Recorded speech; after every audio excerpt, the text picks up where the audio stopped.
Assalamualaikum warahmatullahi wabarakatuh.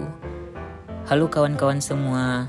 Pernahkah kalian bertanya-tanya, kenapa sih setiap anak tumbuh dengan cara yang berbeda-beda? Ada yang lebih cepat tinggi badannya, ada yang lebih cepat pandai berhitung, dan ada pula yang menonjol dalam seni atau olahraga. Nah, jawabannya ada pada pertumbuhan dan perkembangan. Hari ini, kita akan membahas bagaimana keduanya berhubungan erat dengan proses pendidikan dan pembelajaran. 1. Pengertian pertumbuhan dan perkembangan. Pertumbuhan adalah perubahan yang sifatnya fisik dan kuantitatif, seperti bertambahnya tinggi badan, berat badan, atau ukuran tubuh.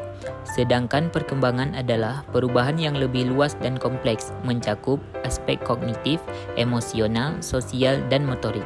Dengan kata lain, pertumbuhan terlihat dari ukuran tubuh, sementara perkembangan terlihat dari kualitas kemampuan seseorang. 2. Faktor-faktor yang mempengaruhi perkembangan. Perkembangan manusia dipengaruhi oleh beberapa faktor penting, di antaranya yang pertama, genetik, yaitu sifat bawaan yang diturunkan dari orang tua.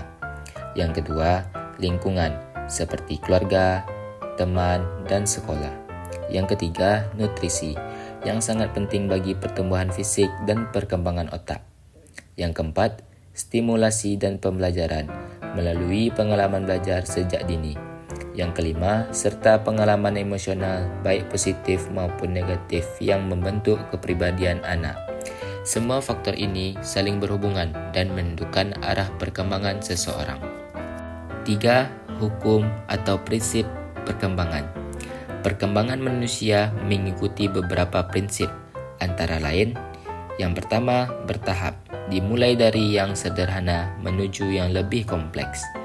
Kedua, terarah, dari ketergantungan menuju kemandirian. Yang ketiga, cepat dan lambat.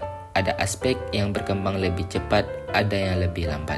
Dan yang terakhir, bersifat relatif, karena setiap individu berkembang dengan cara kecepatan yang berbeda.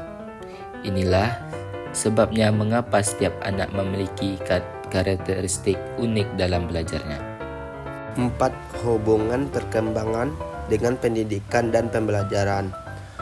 Pendidikan tidak bisa dipisahkan dari perkembangan.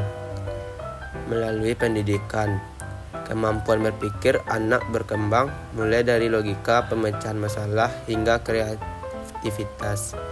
Pendidikan juga membantu perkembangan sosial, seperti bekerja sama, berkomunikasi, dan membangun empati. Tidak kalah penting, pendidikan mendukung perkembangan emosional, misalnya rasa percaya diri dan kemampuan mengelola stres. Dengan demikian, pembelajaran yang menyesuaikan tahap perkembangan siswa akan jauh lebih efektif dan bermakna. 5. Contoh penerapan konsep pertumbuhan dan perkembangan. Beberapa contoh penerapan konsep ini dalam pendidikan antara lain. Di PAUD, anak belajar melalui permainan untuk melatih motorik halus dan kasar.